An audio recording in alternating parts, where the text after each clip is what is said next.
Hello, and welcome to the Strengthening Your Marriage podcast with Jeremy and Hayley.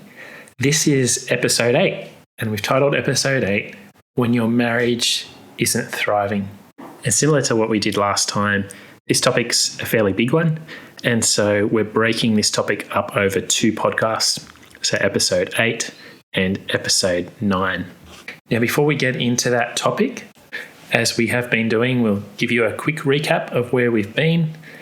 Last week, we looked at connecting personally, and you might remember I got a bit carried away at the start of part 1 because I guess I'd just been really excited. It's really impacted me, this idea of God being personal, the fact that he shares his heart with us, and what a tremendous privilege that is, and that he has this deep personal interest in us and wants us to speak back to him.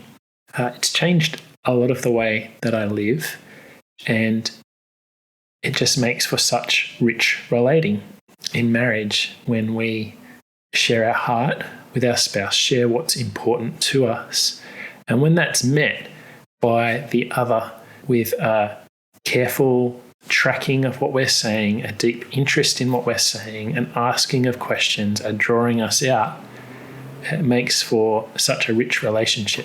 So that's where we've been. Is there anything else you'd say about that, Hayley, in summary of last week? That's a good summary. Yeah. Okay. So this week, we're looking at when your marriage isn't thriving. And I'd flagged that we would be looking at this idea of a marriage where things feel a bit one-directional, where one spouse is eagerly pursuing the other and desiring perhaps a rich connection in the marriage relationship. But the other spouse isn't quite there. They're not on the same page. And so I mentioned that we hadn't done a lot of thinking about that since we recorded last week. I've listened to a number of podcasts. We listened to one together. And one of them was on the CCF website. So I'm going to give you that link a bit later at the end of part 2 of this 2-part podcast. So you can explore that later if you'd like. And what was interesting was that each of the 3 people involved in that conversation in the podcast knew what it was like to be in their own marriage and to have seasons of not thriving, but then also being involved in helping others. All 3 of them had had some level of experience in marriage counselling, and they were, I guess, opening up this door of this experience of what it's like to be in a marriage where you're not on the same page.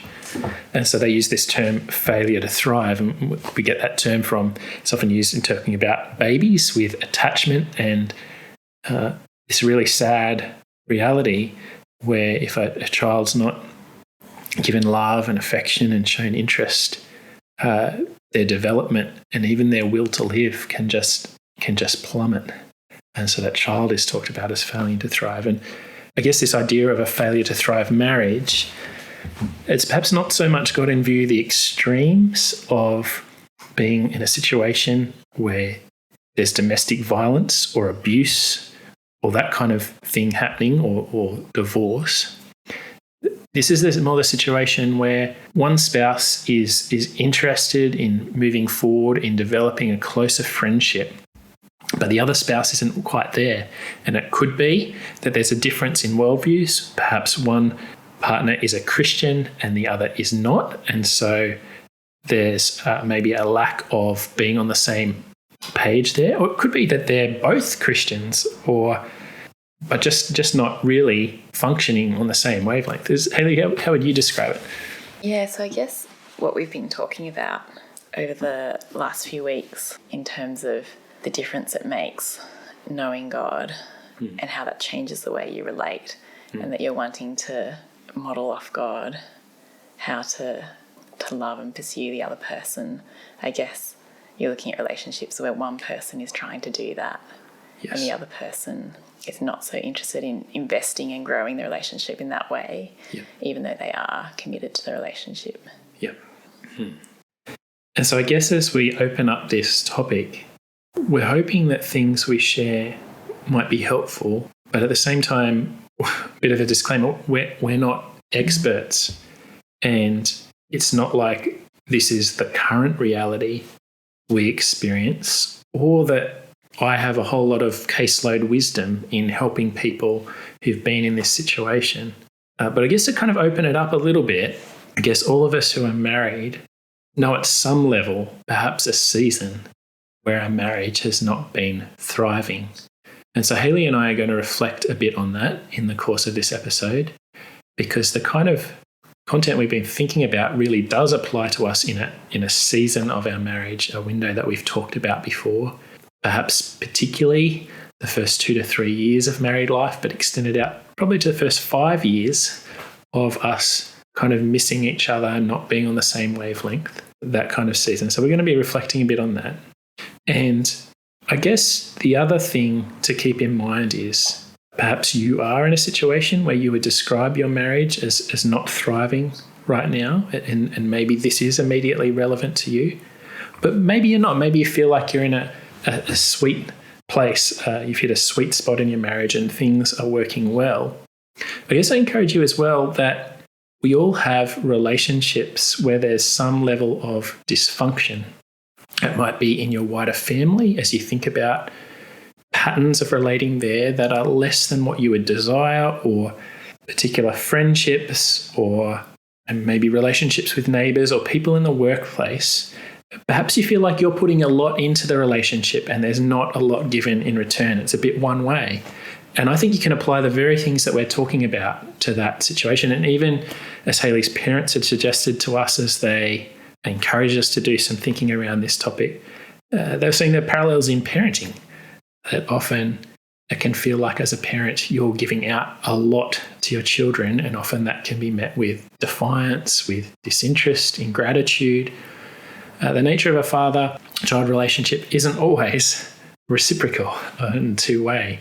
So we hope that this will be helpful. And Hayley, perhaps you'd be happy to open us up a little bit in talking about that season in our marriage where we would say we were not thriving. Yeah, so I guess in that period, early period like you were talking about, before coming to college and then for part of the time at college, I guess to some degree I felt like I was pursuing intimacy and a close connection and feeling like you were a little preoccupied with other things. Yeah, but having said that, I think I didn't do that well, and I think my pursuit of that was more not so much the kind of love that we've been talking about in this podcast, but more really wanting our marriage to be good, because I think I was placing my worth was kind of hanging on that, and so it was too important to me. So there's still that self-interest there, and I think I can relate to some things about feeling like things are a bit one way, but at the same time, yeah, it wasn't me pursuing you selflessly. There's still that self-interest there. Yeah. I'm just thinking for some people who might be listening, it might be an odd idea, a foreign idea perhaps, that you can want a good thing but want it too much. So one thing that I'm reminded of is that I think the Bible's very nuanced, and it just gives us so much wisdom for living. And one of the things that it kind of picks up is this idea that we can have evil desires, but that doesn't always mean that we desire something that is inherently evil. But the evil in our desires can actually be that we desire something good, but we want it too much, so that it has this unhelpful, skewing, distorting impact on the way we live. And particularly when something becomes so big that it replaces God in our life and desire for Him, for knowing Him. So just thinking of that, saying that. Yeah. That's kind of how you felt about your desire for closeness, or what you wanted I think to be. So. Yeah, I think looking back, that was it. Yeah, that was what was driving it. But I was wanting like good communication and connection and involvement with you. Yeah. And I was feeling like, perhaps you were not interested in the same kind of relating that I was after. Yeah. Yeah, one of the interesting things in the podcast that I mentioned before is Aaron Cerrone talks about two commitments in marriage. So there's kind of at one level, there's the underlying foundational commitment, and that is this exclusive commitment to your spouse that you're saying, I want to pursue friendship with you above all other human friendships. And I guess there's this lifelong commitment to the other person. So that's this one kind of foundational commitment which marriage involves. But then you're saying there's also this other secondary kind of commitment that is not just I'm married to you and not to anyone else, but it's I want to know you, I'm going to pursue you, I'm going to want closeness. Yeah. And so he's saying that lots of marriages have the first commitment, and some people are not looking to divorce, or they've still got the reality of their marriage on the table. They're not thinking of an alternative, but they don't have that second commitment of really wanting to know the other person, and maybe they're not working hard on actively developing the relationship and wanting it to grow. And I guess that probably describes fairly well, I think, where I was at in that season. So there was that foundational commitment. And we're talking last night how you were kind of pursuing that with me, and you had involved your parents a little bit in conversation because we were struggling and you felt like we needed help. And I was just talking about how I guess it felt like they had one perception of where we're at, and that things were very dire from things that you had said. But it was kind of reassuring when I caught up with your dad, just one-on-one, and talked him through what we're facing from my perspective. And he was really quite encouraged that there was that solid foundational commitment was still there, that hadn't moved. I wasn't thinking of packing it in. And maybe he was hearing through things that you were saying that maybe that was in question. But I guess as we explored that a bit more last night, what was going on for me, I think I did experience disappointment, the kind of disappointment we talked about in earlier episodes, where maybe I had my own dream of marriage and that wasn't being realised, and I knew at some level that we weren't connecting well. And maybe I was interpreting the things you had raised with me about our relationship, about maybe the fact that I didn't seem interested, or we weren't having the kind of conversations you wanted. I perhaps took that as criticism, and it pushed me kind of further away. But I had this underlying disappointment, but I think I had suppressed it. And so I was living for other things, but I couldn't actually put my finger on some of the pain, I guess, as to why our marriage wasn't what I'd wanted, or in what way. But I was kind of then disengaged and looking elsewhere, not looking to another woman or anything like that, but trying to find my meaning, my purpose in other pursuits. And I'd kind of, at some level, emotionally shut down. I mean, that led to a season of depression and feeling emotionally numb. I won't go into all of that now, but that was part of the dynamic, wasn't it? Yeah. So, Hayley, one of the other things we mentioned when we were chatting about this earlier was blindness, the fact that, one's partner can be blind to the issues. And do you want to unpack that a bit? Yeah. So I guess, like for me, being able to see, in lots of ways I could see some of the issues. I was also blind to my own things as well. But I could see some things that you couldn't see. And I guess the temptation then was to try and force you to see what I was thinking would be good for our relationship, and wanting to, make things happen. And I guess that's a temptation when you are wanting things to work well and you are wanting good things for your relationship but wanting it too much. The temptation is to try and force it to happen. But the reality is that, like we were saying before, with a lot of things in our marriage, we just needed sight. And that wasn't something that we could produce ourselves. That was something that God gave us over time. And until we could see, we couldn't do anything about it. And so, I mean, I guess part of the issue with how I handled that season was that I was then not loving you well, because I wasn't kind of trying to gently help you and prompt sight and pray for sight in a way that was sensitive and caring to you and allowing you to go at your own pace with your interests at heart.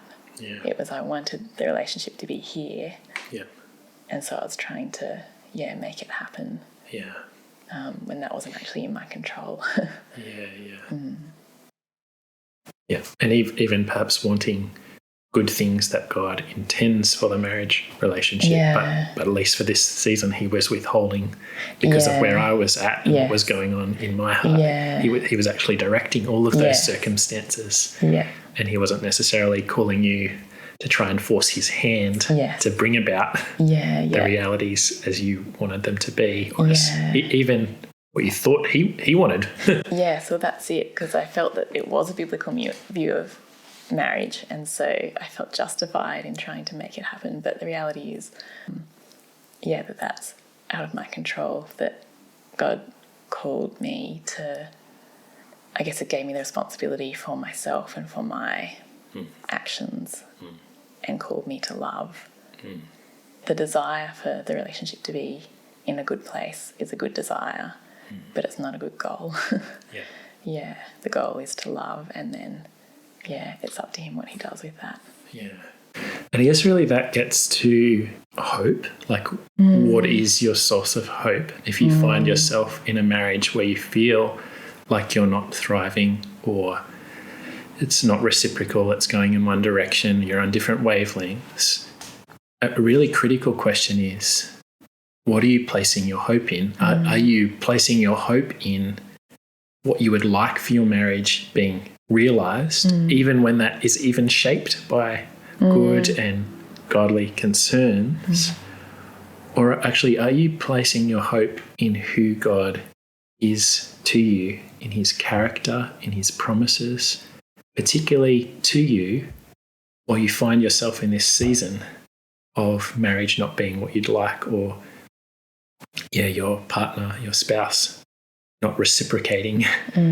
You're trying your best to pursue them, but they're not responding with the same interest and engagement that you are showing to them or you would desire from them.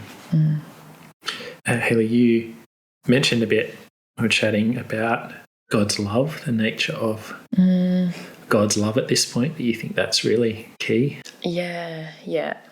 I mean, the Bible talks about God loving us while we're not only disengaged with him, but actually enemies. Hostile, yeah. So the nature of his love towards us is definitely that one-way love. Yeah.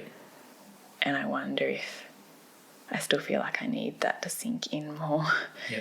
I wonder if that sinking in more would help me in relationships that do feel one way, or where there is enmity or hostility or hurt coming from them.